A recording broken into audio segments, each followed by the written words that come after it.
Hey folks, welcome back to Make It Good. I'm Jason, and today we're going to keep working on the 10 by 20 tiny workshop here in my backyard. So, saw the last video, we got everything mostly framed, and the only things we had left were these frames here at the end of the eaves. We're going to have a 2-foot overhang. So today I'm going to be putting those up at least. I'll probably be doing this over the next few days just to get some more content. But those eaves are supposed to be a 2-foot overhang. Unfortunately, the lumber yard I got my lumber, the ridge beam, the longest they had was 22 feet. So to do 2 feet outside of each end of the 20-foot workshop, I needed 24 feet total. So what I'm going to be doing is putting the frames together, putting an extra bit of 2x8 to complete the length of that ridge, and just kind of overbuilding it just to kind of make up for the fact that that doesn't go all the way out there. I think it'll work out just fine. And then I'll be putting the sheathing on the roof, tar paper, all that kind of stuff, and getting closer to drying this in. We'll see if I make it to the point of actually putting the sheathing on the sides or not, but those are my goals right now. So we're going to go ahead and get started. Stick around, hang tight, and enjoy the show.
Alright, I got those frames up on the ends of each eave, and I'm really pleased with how that turned out. I think I'm going to call it for today. We got some rain coming in. I've got some company coming this weekend, so may lay off this for the next couple of days. But for you, it's just going to be a quick video cut. Here we go.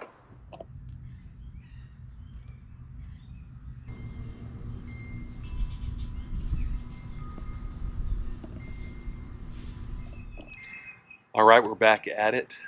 Had a couple of days of pretty heavy rain. I think we got about 8 inches total here at the house. So kind of put the project on hold. And while I was doing that, I kind of posted up some progress online, got some advice from some other folks. And one of the things I'm going to be working on today based on that advice is strengthening these end ladders for the gables.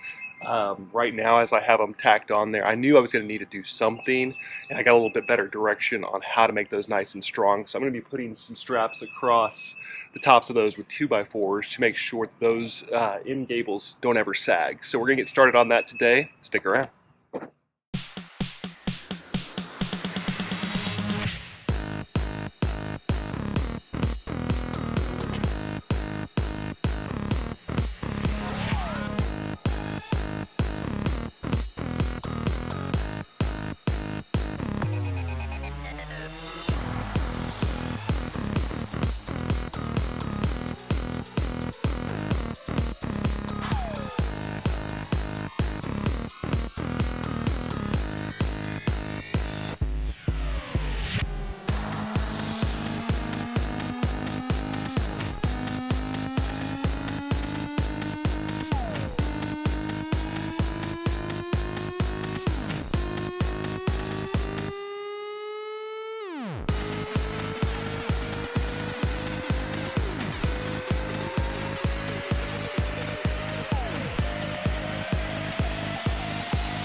All right, got that done. I was really glad for a viewer to give me that advice of how exactly to support those gable ends, and those are nice and secure now. Now I'm going to move on to the sheathing and tar paper and try to get the roof on today. Hope I can make that happen. Got a plan for it to see if it all comes together.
Whew, what a day. Yeah, working by yourself and putting up OSB on the roof, not as easy as it looks. So, got half the roof done. I'm actually pretty pleased with that, all things considered. And I think it looks pretty good. So, we'll kind of keep working on this as the week goes on and just see what time I can make for it. I really would like to get the rest of the OSB on and the tar paper going at the very least, just to make sure that we don't have any other rain that messes this all up. So we'll just keep plugging away at it.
So as I've probably said before, I'm not a professional builder.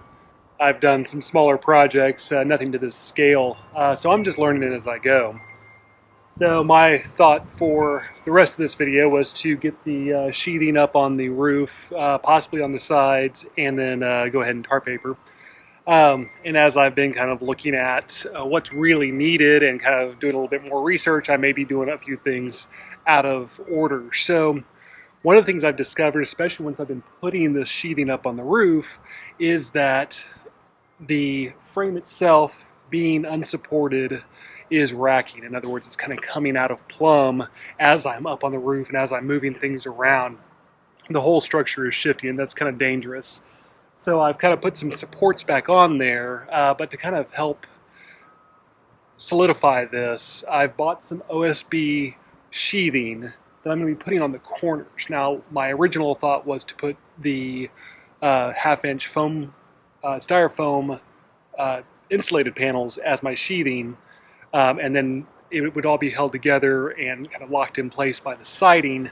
However, I think I would feel much better about it if I could lock in the corners as they are now with this OSB before I start putting the rest of the sheathing on, and that'll help lock everything in. So I'm going to go ahead and do that now, and then probably in the next video, kind of do more of the roof and the siding itself, or the sheathing itself. So that's what I'm working on right now.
Okay, yeah, I packed a whole lot into that video. Got a lot done. That was probably about a little over a week's worth of work, just doing everything by myself, which is a little bit of a challenge, especially having had the help with the framing with my dad. But I'm pleased with what I got done. You know, the sheeting is ready to accept a roof. Everything's all nice and shored up and locked into place with these OSB corners. So yeah, stick around. The next video, I'm probably going to be focusing on the roof itself, getting the tar paper down, the drip edge, and maybe even laying the shingles. So that's going to be a process. I've never done that before, so I'll be learning as I go, as is the case with most of this build. Appreciate you following along. If you like what you saw today, give me a thumbs up. If you want to see more videos, subscribe to the channel. I've got a lot coming up. Tell a friend about it. I'd love to have more along for the ride. Appreciate each and every one of you. Y'all get out there and make it good. Thanks a lot.